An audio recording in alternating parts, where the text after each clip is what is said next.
A year ago, I made a big decision. I was tired of feeling like my money disappeared every month. I wasn't broke, but I wasn't saving much either. So I challenged myself to live frugally for one full year. At first, I thought frugal living meant cutting out all fun, but I quickly realized it was about spending smarter, not suffering. I learned to buy only what truly mattered, cook delicious meals for less, and even reduce my biggest expenses like housing and transportation. By the end of the year, I had saved thousands of dollars, felt less stressed about money, and even discovered new ways to enjoy life without overspending. But the biggest surprise? I didn't want to go back to my old habits. So, was it worth it? Let me take you through my journey, what worked, what didn't, and how you can do it too. Number 1. The Frugality Reset, redefining my spending habits. Before I could live frugally for a year, I needed to reset my mindset about money. I realized I was spending without thinking, buying things out of habit, boredom, or emotions. So, I started with a 30-day financial detox. For 30 days, I only spent money on essentials, rent, bills, groceries, and transportation. No shopping, no takeout, no subscriptions. At first, it was hard. I kept reaching for my phone to order food or add things to my cart. But then, something amazing happened.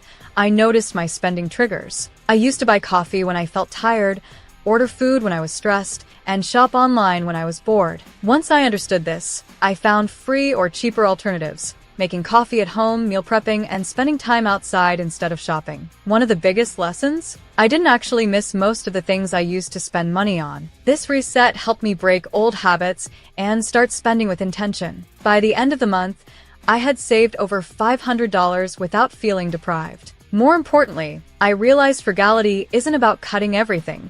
It's about choosing wisely. With this new mindset, I was ready to commit to a full year of frugal living. Number 2. The no-spend experiment, cutting costs without cutting joy. After resetting my spending habits, I wanted to take things further. I set a rule for myself. No unnecessary spending for a whole year. At first, I worried this would make my life boring, but I soon realized I could cut costs without cutting joy. Instead of spending money without thinking, I started asking myself one simple question before every purchase. Does this truly make my life better? If the answer was no, I didn't buy it. This changed everything. I stopped buying random things just because they were on sale. I ignored trends that wouldn't matter in a few months. I found ways to enjoy life without spending much. When I wanted new clothes, I shopped in my own closet, mixing and matching outfits I had forgotten about. When I craved restaurant food, I learned to cook my favorite dishes at home for a fraction of the price. Instead of spending weekends at the mall, I explored free activities in my city, hiking, visiting museums on free entry days, and hosting game nights with friends. One of the best changes I made was switching from brand loyalty to price loyalty. Instead of buying the same expensive brands out of habit, I compared prices and found cheaper, high-quality alternatives. I also used AI-powered budgeting apps that automatically tracked my spending and helped me stay on track. By the end of the experiment, I had saved thousands of dollars, but the best part wasn't the money. It was realizing that happiness doesn't come from buying more, it comes from enjoying what you already have. Number 3. The minimalist grocery strategy. One of the biggest areas where I used to waste money was groceries. I would go to the store without a plan, buy whatever looked good, and end up throwing away food because I bought too much. When I started living frugally, I knew I had to change how I shopped for food. I began planning my meals like a chef. Instead of buying random ingredients, I focused on a few versatile foods that I could use in multiple meals. For example, a bag of rice, a few vegetables, and some chicken could turn into stir-fry, soup, or burrito bowls. This approach not only saved money, but also made cooking easier. Another trick I used was buying ugly produce fruits and vegetables that were perfectly good, but looked imperfect. Many stores sell them at a discount, and they taste just as fresh. I also learned how to store food properly to make it last longer, which reduced waste. Cooking at home became something I enjoyed instead of a chore. I challenged myself to recreate my favorite takeout meals, and to my surprise, they often tasted better than restaurant versions. I also started using cashback grocery apps that gave me small refunds on things I was already buying. By the end of the year, I had cut my grocery bill nearly in half without sacrificing good food. I realized that with the right mindset, eating well on a budget is not only possible, but also rewarding. Number 4. Hacking housing costs, the biggest money saver. Housing was my biggest expense, so I knew that if I wanted to save big, I had to find a smarter way to live. Instead of cutting small costs like coffee or streaming services,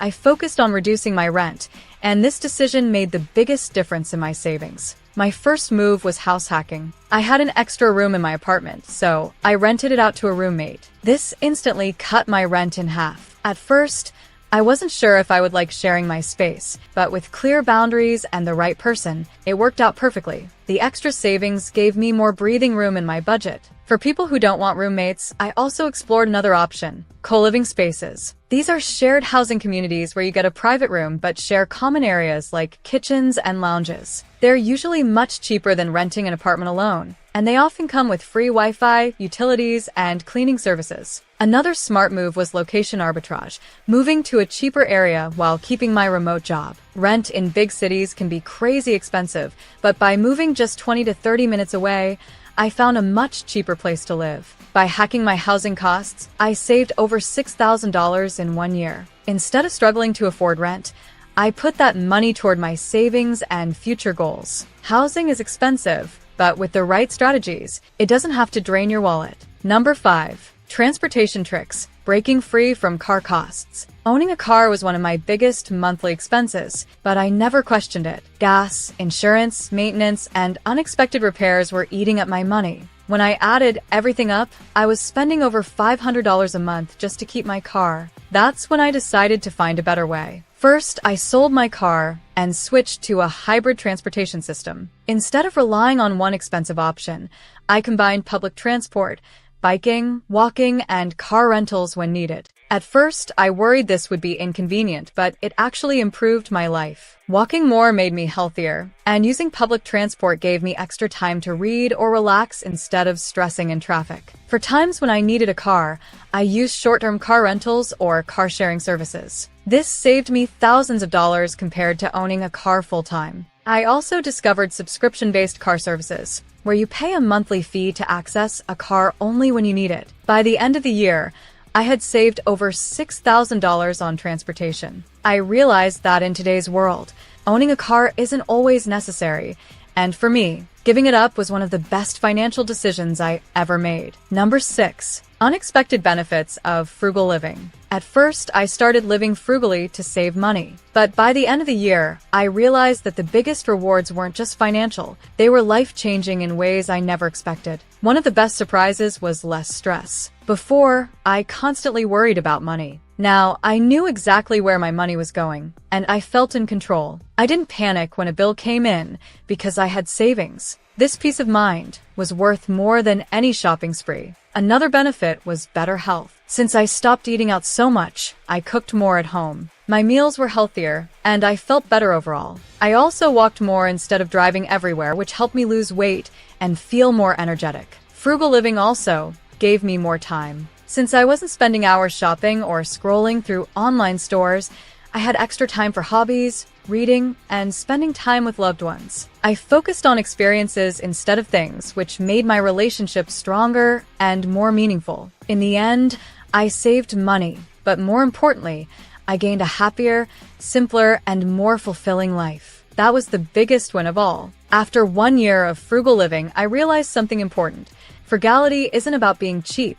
It's about thinking like a millionaire. The wealthiest people don't waste money on things that don't matter. They focus on building financial freedom, not keeping up with trends. By making small but smart changes, I saved thousands of dollars without feeling deprived. I learned that most of the things I used to spend money on didn't actually bring me happiness. What made me feel rich was having control over my money, my time, and my future. The best part? Frugality isn't just for 1 year. It's a habit I'll keep forever. I won't stop spending completely, but now I spend with purpose. Every dollar I save is a step toward a better life, whether that's traveling, investing, or simply having the freedom to work less. So, what would you do if you had an extra $10,000 saved in a year? Would you take a dream trip? Start a business? Buy back your time? The power of frugal living is that it gives you options, and that's the true definition of wealth. If you're ready to start, try a 30-day frugal challenge and see how much you can save. You might be surprised at how rich a simple life can feel. Now, if you want to learn how to achieve financial success, then watch this video next. If you made it to this point in the video, please like and subscribe to the channel to see more content like this. Thanks for watching, and I'll see you in the next video.